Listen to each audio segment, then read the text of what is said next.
Lahore high court ने आज 4 बजे परवेज इलाही को पेश करने का हुक्म दिया है। ये अहम तरीन अपडेट है, अपने नाज़रीन तक पहुंचा रहे हैं। चौधरी परवेज इलाही की जेल में सहूलियात के लिए लाहौर हाई कोर्ट में दरखास्त दी गई थी, इसी के पेश नज़र आज उनको 4 बजे पेश होने का हुक्म दिया गया है। मज़ीद तफसीलात हासिल करेंगे डॉन न्यूज़ के नुमाइंदे राना बिलाल से। राना बिलाल, बताइएगा तफसीलात इस हवाले से क्या है आपके पास?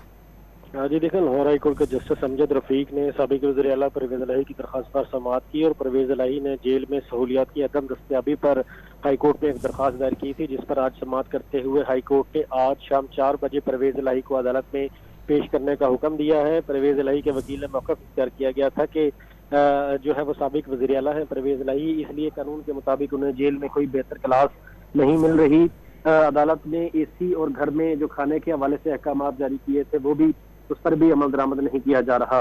दौरान समाअत पंजाब हुकूमत के वकील ने परवेज इलाही की इस दरखास्त की मुखालफत की थी, ताहम अदालत ने इब्तदाई दलाइल सुनने के बाद आज शाम 4 बजे जेल हुकाम को परवेज इलाही को लाहौर हाई कोर्ट में पेश करने का हुक्म दिया है और कार्रवाई शाम 4 बजे तक के लिए मुलतवी कर दी है। शाम 4 बजे तक के लिए कार्रवाई मुलतवी कर दी गई है। तफसीलात बता रहे थे राना बिलाल, शुक्रिया आपका।